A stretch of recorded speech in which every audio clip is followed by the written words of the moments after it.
If you're looking for the best leverless controller for fighting games like Street Fighter 6, there are plenty of options out there, but the thinnest controllers are harder to fix, and the controllers with easy to replace snap-in buttons are usually too thick to be used comfortably on a desk. But what if there were a controller that sat perfectly in the middle, giving you the best of both worlds? Well, I'm NihongoGamer, and this controller aims to do just that. It's comfortable to use both on your desk or on your lap, but with its magnetic top plate and low-profile snap-in replaceable buttons, it's still as easy to open up and maintain as a traditional arcade stick. If you've been looking for a controller that can be super compact without making any huge sacrifices, then keep watching, because this is the special edition mini box from Punk Workshop.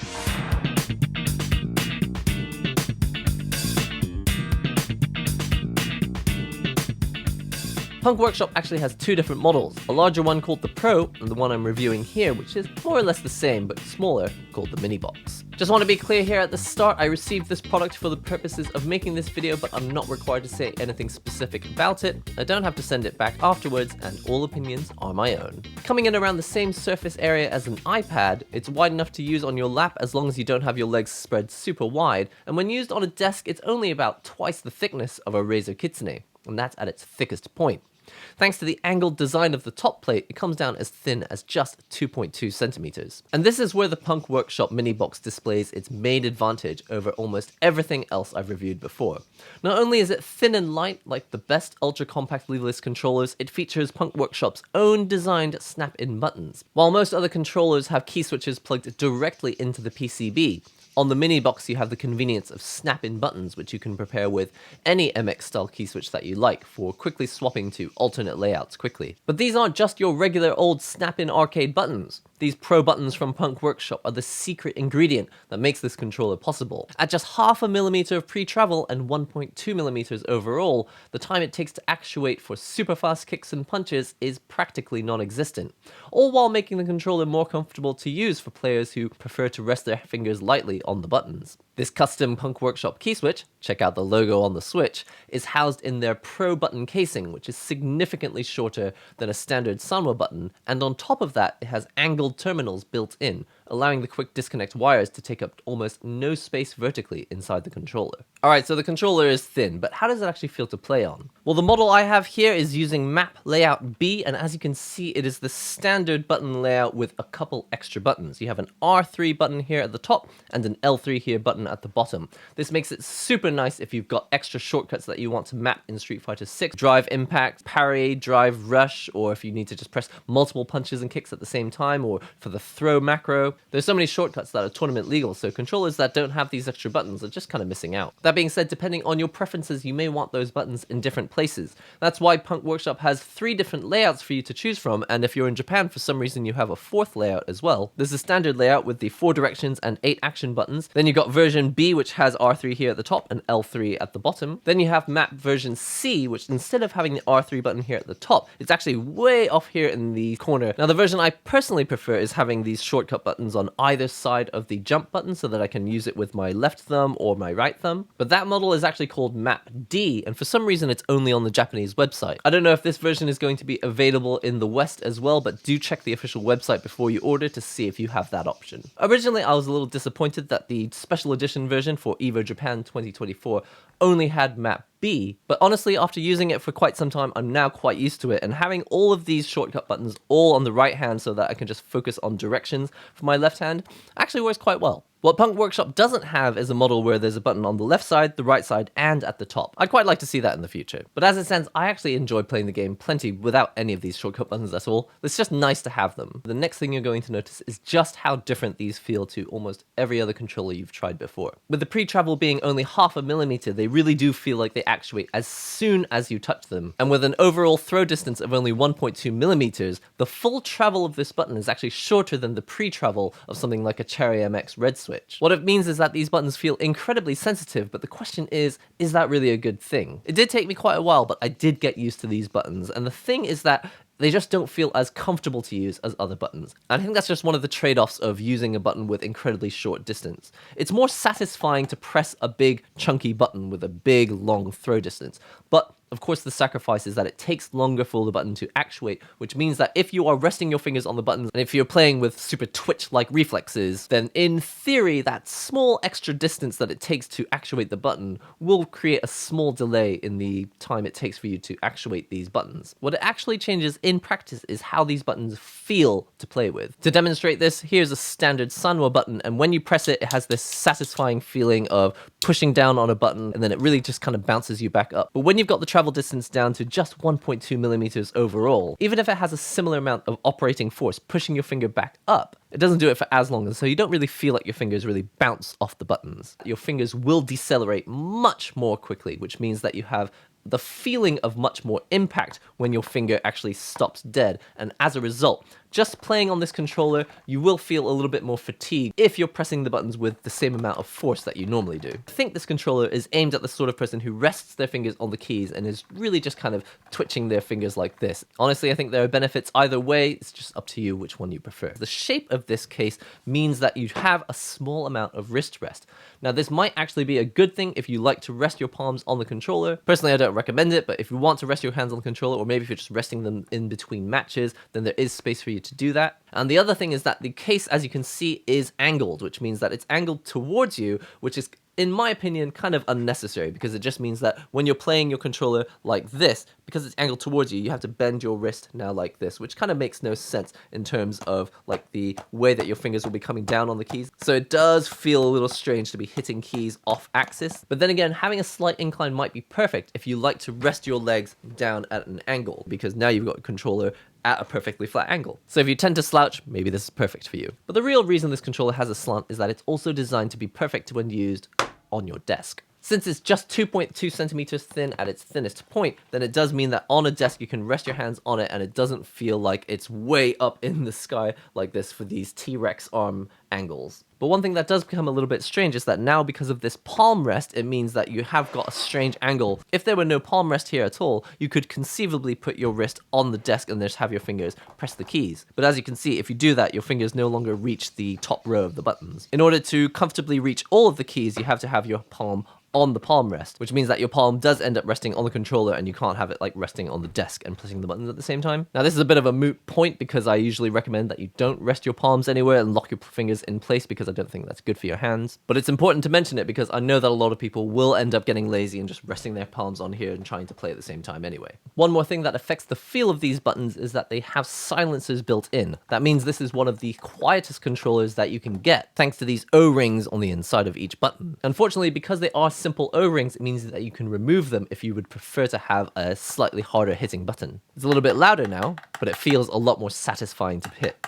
This rubber O-ring kind of absorbs a lot of the impact, and as a result, it kind of makes the button less springy. Whether you like that or not is up to you, but at least it's customizable. It's quite difficult to see with the naked eye, but actually if you remove the O-ring, you also kind of increase the throw distance, which again, kind of improves the feel of the button. But actually, if you prefer buttons with a longer throw distance, you can just buy the V2 version of these Pro buttons. The V2 version of the button actually has a full millimeter extra of overall throw distance, while keeping that initial pre-travel still down really low at 0.7 millimeters. It is a nice, lightweight controller. This is not weighty at all. Very simple plastic construction, but that, in my opinion, is quite a good thing, because when you're at an actual tournament or a local event, you won't want a heavy controller that you always have to put down somewhere and then worry if it's going to get stolen. If you can just carry it because it's nice and light and there's no extra burden to you, having a lightweight controller is nice. And again, like I say with these leverless controllers, because there's no lateral movement, it doesn't really matter if it's heavy or not, because it's not going to shift sideways anyway. If for some reason your technique is so wild that you actually are shifting the controller around while you're playing, it does include two of these non-slip mats. Now, as you can see, these two small mats don't cover the surface all over the bottom. It would be nice if we had actually been able to cover the whole thing, but like I say, for leverless controllers, it's not really necessary anyway, so I actually never really installed these. Nice that they include them though. Now, one of the most overlooked features on any controller, whether it's a pad, arcade stick, or leverless, is the options buttons. And these Punk Workshop buttons are clicky and lovely. Something that people never really cover is the fact that buttons aren't only used in matches. In between matches, people are always double tapping, pianoing, and fiddling around with other buttons. The fact that these options buttons are clicky, I'm going to be messing around with these all the time. As a result of having these L3 and R3 buttons here, these 3 buttons are actually not hooked up at all, which means that I can just fiddle around with these 3 extra buttons here in between matches. This version comes with the PKB, which is the Punk Workshop PCB on the inside, but there is also a Brook version which costs $100 extra, which is compatible with PS5. Now, if you want the convenience of a controller that will work on your PS5 and Switch and PC without any extra adapters, then it's probably worth the extra $100, but personally, because I already have a Brook Wingman, it really makes sense to just stick with something like this.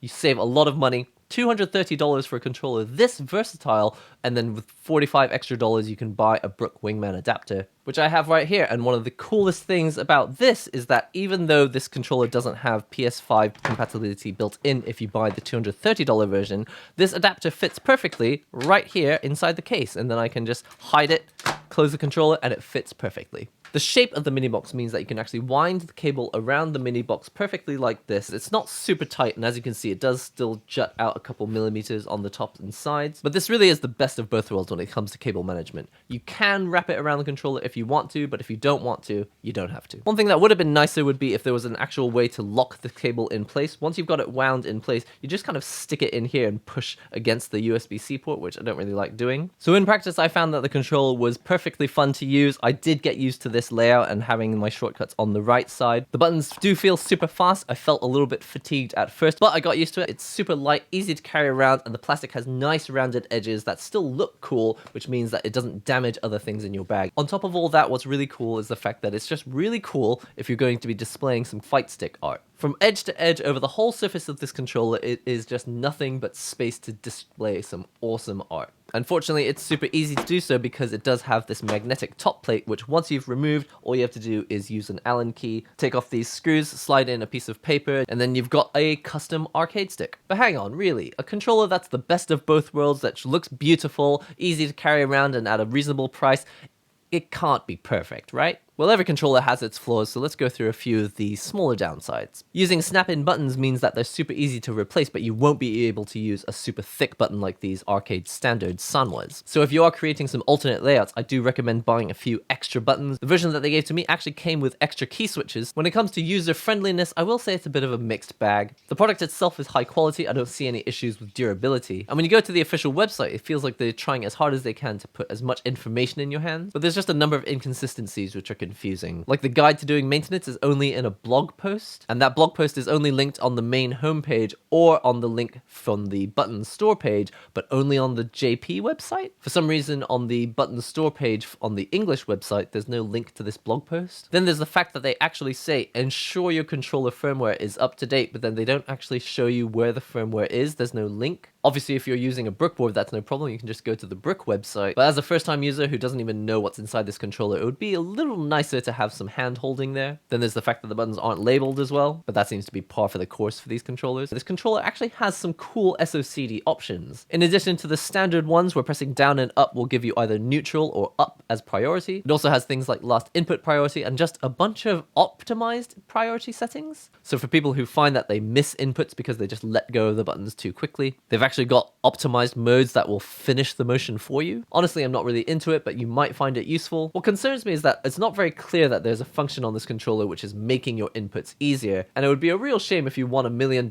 Capcom Cup and then you got disqualified just because you had a feature that made the game easier for you. Some kind of LED or physical switch which would make it clear at tournaments that you're not using a feature that is not tournament legal. That would be nice. If you are going to be doing any maintenance or modding of this controller, you can see that the inside is really nice and clean. It's got good cable management, but all the cables are black. Now, it looks really cool, but usually arcade controllers have different colors for the cables. So if you have a button that breaks and you're trying to figure out which pin to remove from the PCB, good luck to you. On the topic of maintenance and being beginner friendly, I will also say that just in the process of making this video, a number of these connectors keep coming out of this JST connector. They're tiny metal clips at the end of each wire and they're supposed to click in place and stay put, but when I open up the case, they do kind of come loose. When you close it like this, it doesn't really close tightly. You can see there's a little gap here. And it's just because the length of this cable means that it always gets stuck like this. So you actually have to learn the way to close a Punk Workshop controller, which is to slide it in like this so that the cable doesn't snag.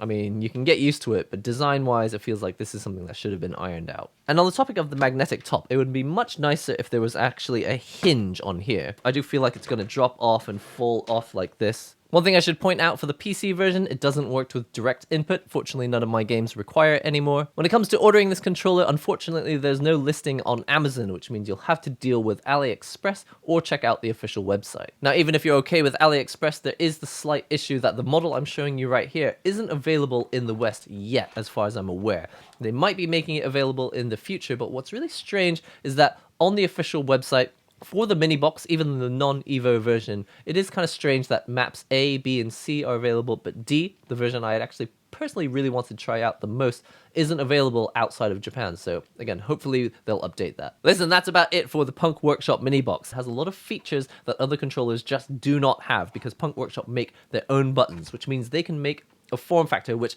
basically I haven't seen in many other places, and with just super convenient things like this magnetic opening top and just the ability to hot swap these buttons out, and the fact that they've got the Pro buttons with this super short travel distance. There's so many reasons why you might choose this controller over the competition. When it comes to maintenance and documentation, it might be a little overwhelming for the complete beginner, but if you're willing to put the time in and understand this controller well, it has so many cool features and options that you just aren't going to find anywhere else. And if you want to pick up one of the other models you can find on AliExpress, this controller goes as cheap as like $140 as well. So when you do a search for Punk Workshop, do check out what other options you have available. And if you really must have the compatibility of PS5 and a number of other consoles, then there is the Brook P5 Plus version. If you enjoyed this video, be sure to subscribe to this channel and check out this video next if you love controllers as much as I do.